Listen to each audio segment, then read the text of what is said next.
Today we are honored and we're excited to be talking with Ricardo Romero. He is project coordinator of Frente de Lucha in Greeley, Colorado, a community organizer for over 50 years, and the co-founder and a teacher at the Tierra Amarilla Youth Brigades in Tierra Amarilla, New Mexico. Welcome to Flashpoints, Ricardo.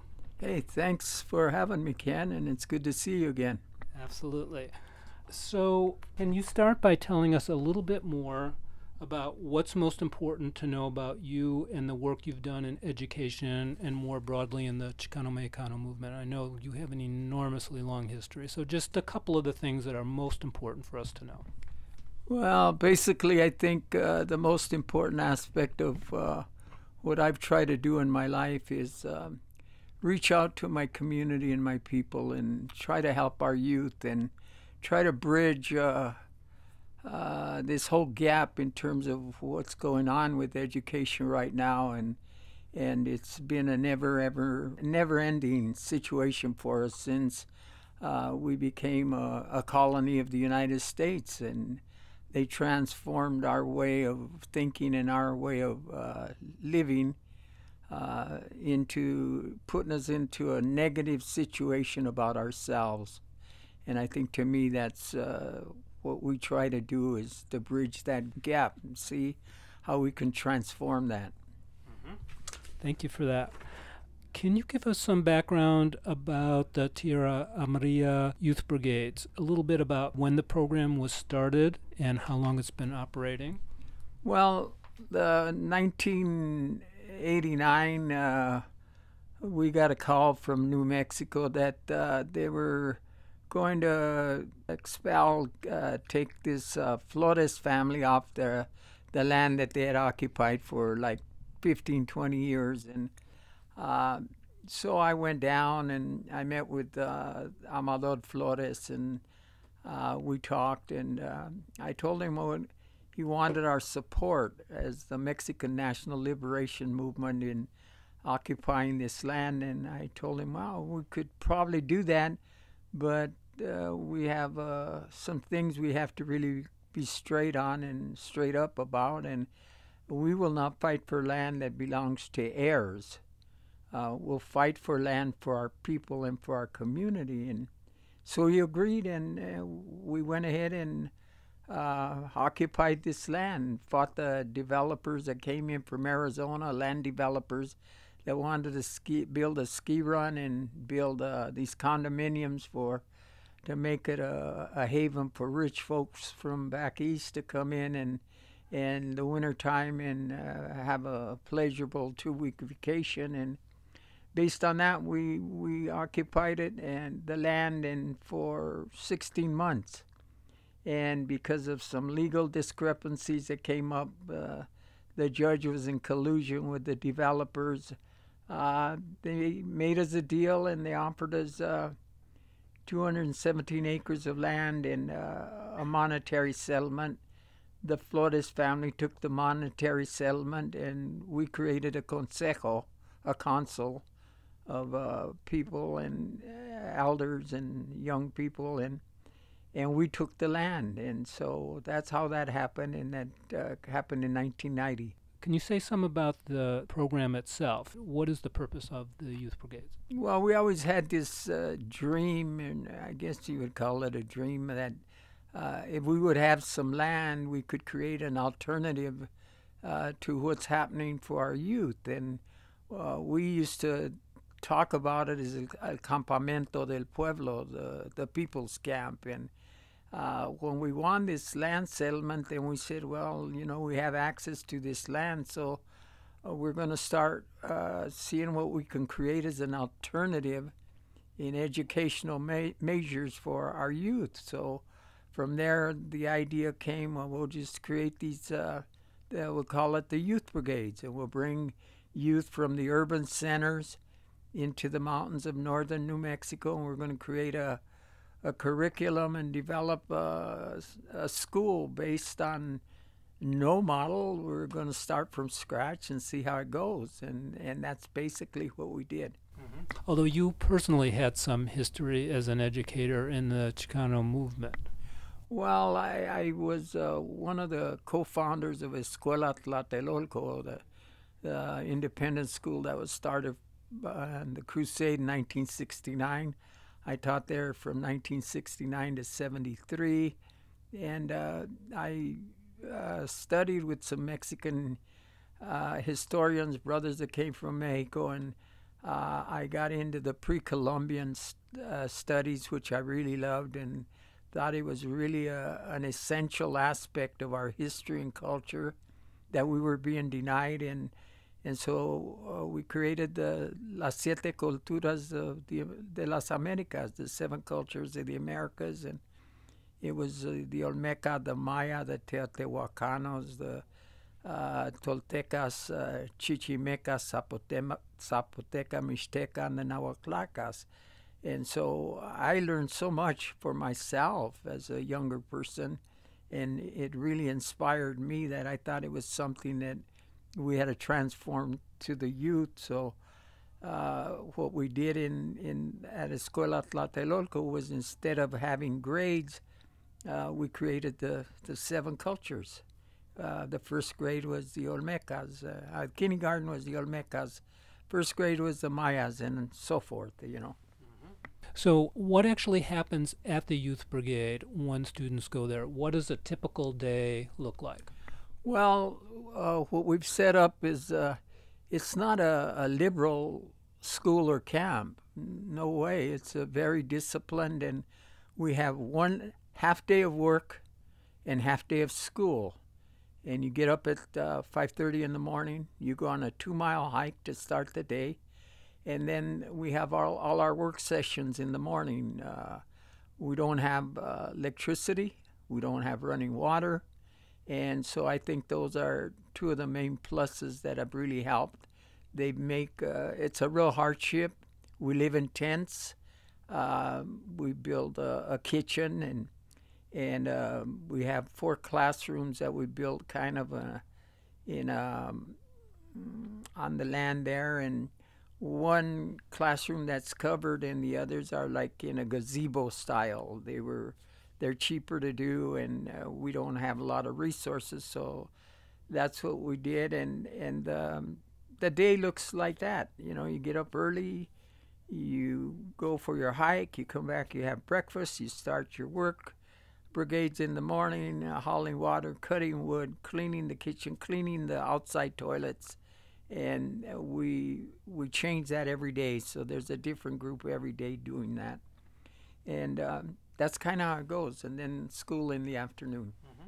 And how is the school there different from the school that the young people are going to in their traditional public schools?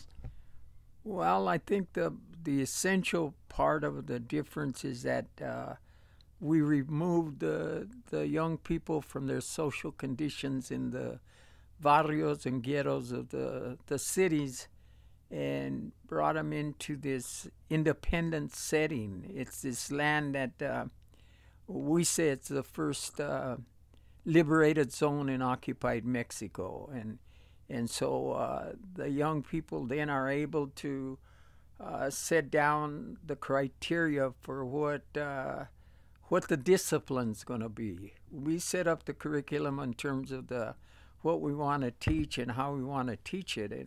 And I think a key component of that is we teach to learn, and we learn to teach. And so it's not a one-way street. It's youth have so much to teach us about their social reality, and they don't have that opportunity in public schools, and that's why it's a disaster. So we're not going to model anything based on the public schools, because that's a total failure nationally. And what about the actual curriculum of what they're learning compared to what they might learn in a traditional public school? Well, what we do is we teach an intensive week of Mexican history and culture. We have Las Siete Culturas de las Americas. We have the Mexican Revolution. We have contemporary Mexico. We have white supremacy. We have La Mujer, the woman's class, and dealing with gender and all the different issues there. we have young people now that are teaching. We started the program in 1990, and we have continued it for, this will be our 16th year. We raise our own money. This year it's like costs like $9,000 to take 65 students and 25 adults who are volunteers who come to help and to teach. So it's not an easy task for us, and it's difficult to raise that money, but it's essential, and we have to do it. And we've had a very positive program and a very positive impact on the young people that have come up. And now probably over half of our teachers are students themselves who have participated and now have become the teachers. So we believe that the program is really in good hands because it's going to continue on. Wow, that sounds amazing. What is the impact on the young people? Like, what do they say, as they're leaving after their time there? What are you hearing from them about how the program impacts them? Well, what we really try to institute is confidence in yourself, and confidence so that you'll speak up, speak out, and challenge things. And we do that as one of our main teaching methods is critical thinking. And if you become a critical thinker, then you're going to make analysis. You're not going to be just a pawn in anyone's game, or you're not just going to follow orders. You're going to have to understand what is viable for you as a human being, and what role you play in the world as a human being, and how you accomplish that. So that's the essence of what we think is important. It's not an easy program.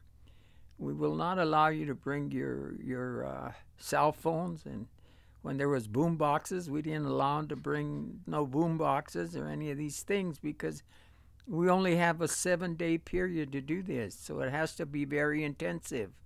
And I think one of the key things that I try to do, like for example in my classes, I try to bring from the past to the present. Like for example, the Olmecas, 1,000 years before Jesus Christ was born, the Olmecas were using manzanilla and alucema, and so I tell the kids, I want you to go home, young people, and talk to your grandparents. See if they know what manzanilla and alucema is. Well, it's manzanilla is chamomile, and alucema is lavender flower. So those are our herbs. Those are our history, and 1,000 years before Christ was born, we invented the concept of zero, and the Olmeca Maya people, and so why do we have so many problems with math? Why are we scared of algebra and astrology and trigonometry and all these things when our people were scientists and mathematicians and astrologers? And why do we have these problems today when that's our history? And then what they get out of it is they're not taught that in the public schools. They're not taught any of that. And so it's kind of like a parallel to the Arizona and the film Precious Knowledge, where they were delving into these wonderful modes of education that the settler colonialists would not allow to teach us that. And they hide our history, because if we learn our true history, we're going to rebel against them. If we understand what they did to us and how they did it, we're going to demand social change, and they don't want that. And so as settler colonialists, the settler understands what he has to do to keep us in check. And as long as we're in that framework of his society, his structure, and abiding by his educational norms, we're helping to enslave ourselves. And so what we're looking for in the model that we have is to become free, to become critical thinkers, to be free thinkers, and not to accept all of these things. That's beautifully said. Say a little bit more, because I'm going to guess that a lot of our listeners don't know the significance of Tierra Amarilla. Beside the fact that the land happened to be available there, why is that historically significant place for the youth brigades? Well, there's two reasons, and I'll start with the second reason first. In 1967, there was the famous courthouse raid by Tijerina and the Aliancistas, and they were fighting for the land grants. And the difference between us and them is that they were fighting for land for the heirs, and the difference that we had, we were fighting for land for all people, all of our people, and all people who are. We believe in the Zapata theory that the land belongs to those who work it, and so that's the second part. The first part is that it's part of the Tierra Amarilla land grant, and that land grant is like 700,000 acres that stretches in from New Mexico all the way to a little part of southern Colorado. So when we won this 217 acres, that's why we say it's the first liberated zone in occupied Mexico.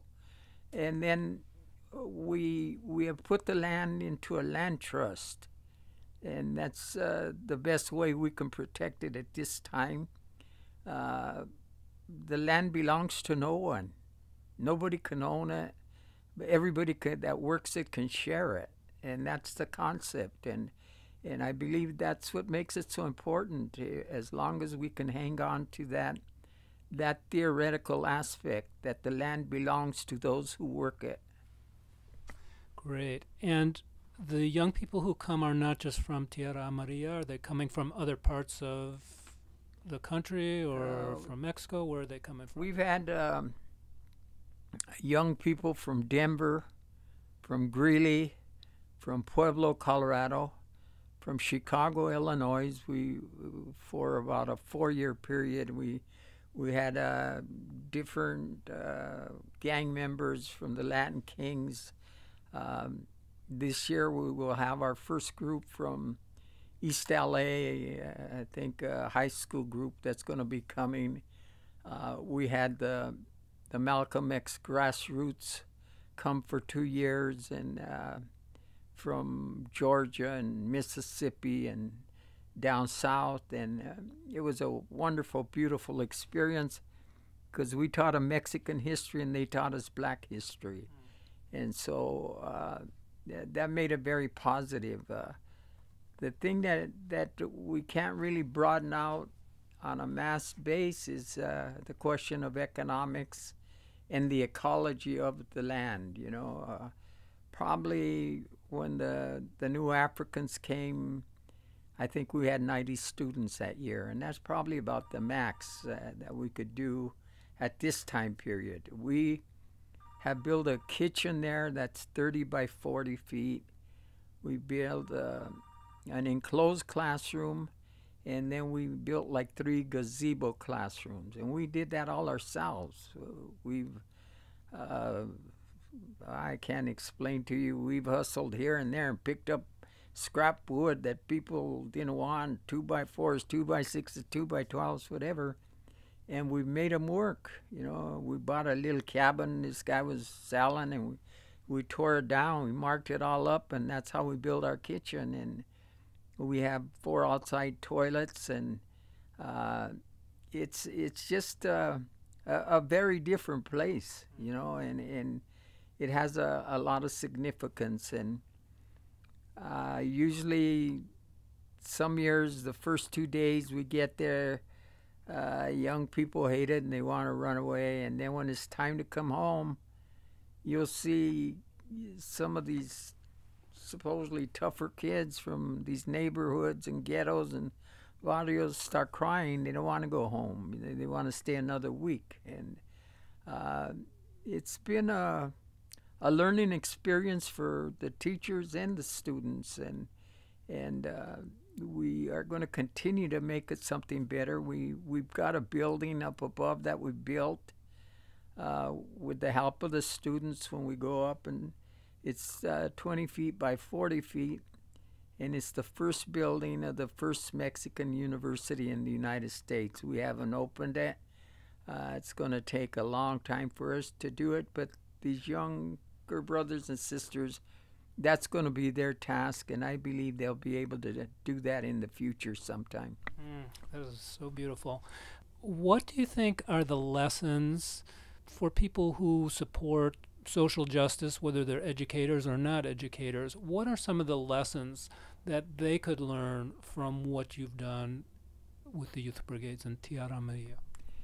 Well, I think some of the lessons they could learn, and it's difficult because educators are people that went to school and got an education to be teachers. So they did that because that's what they're going to make as their career. But the biggest problem I see is they have to start taking positions within the schools they're in as to they know what's wrong.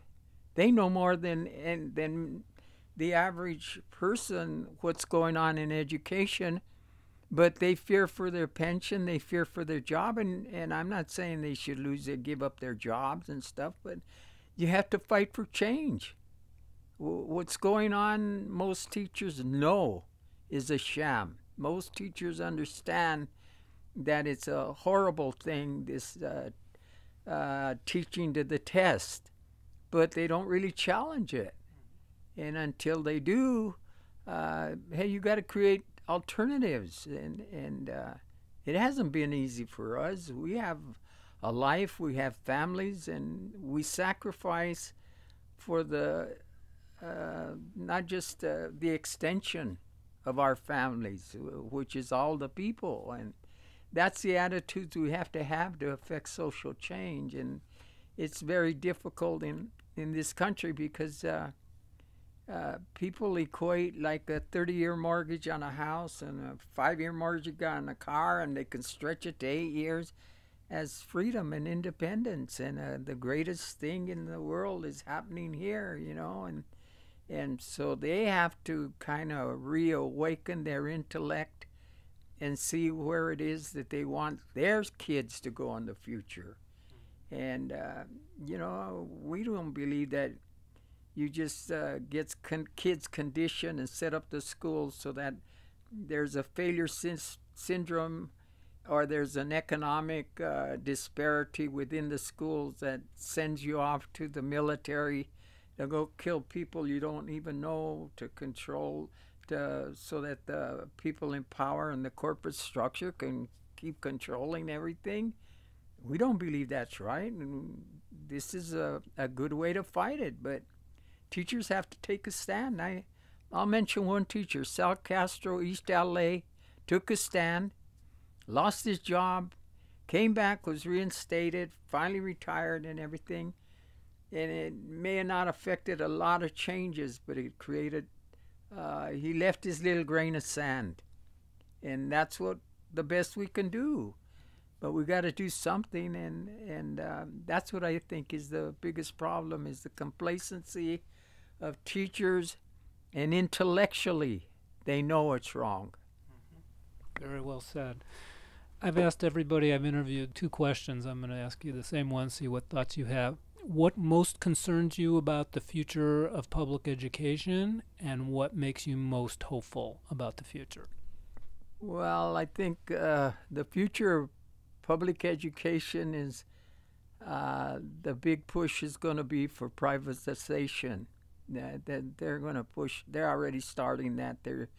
And again, it's a question. It's not about education. It's about business, and it's about making money. And that's where we need some administrators, some teachers to come forth and stand up. And if they don't understand that, then it's because they are completely ignoring it. It's all there. It's written on the wall, and you don't have to be a genius to see what they're trying to do. The whole question of the voucher system is a new form of segregation, you know, and so those things were wrong in the past. They'll be wrong in the future, and if you, in your silence, if you don't take a position, you're condoning the actions of the state, and when it happens, then you're going to be responsible also for it coming about. And I think that, to me, that's the key for the future. And what makes you most hopeful about the future? The youth, nobody else, because the youth that we've touched base with, 850 kids, those are 850 minds, and it may not be a lot, but we're a small group. How about if there was 1,000 groups like us in the United States, and then you'd be talking about 850,000, you know? And so there's the possibility. It's just, how do you do it, and what are you willing to give up to get? Because it's not. We're not economically winning anything, but the youth they'll set their own course. They'll have their own direction. It's not going to be based on what I said and what I thought, or what somebody else said and thought. It's going to be based on their own social reality and their social conditions, and I think it's going to be in good hands with them. All right. Anything else you want to address that we haven't talked about today? No. I don't think so. I think, you know, I've always had this feeling about humanity. One person, if you transform and change yourself, you've made a major accomplishment. It doesn't have to be like they say, oh, well, you got to reach millions. You have to reach yourself first before you can reach anybody else. And to me, I think we as human beings have this 10 billion biocell computer up here in our head. We just got to turn the light on, put it to work, and go from there. And I think we can all affect change. Everybody can affect change. Absolutely. Thank you for that. So our guest today has been Ricardo Romero, project coordinator of Frente de Lucha in Greeley, Colorado, a community organizer for 50 years, co-founder and teacher of the Tierra Amarilla Youth Brigades. Ricardo, I just want to thank you so much for your wisdom, your insight, and your inspiration today. Thank you, my brother.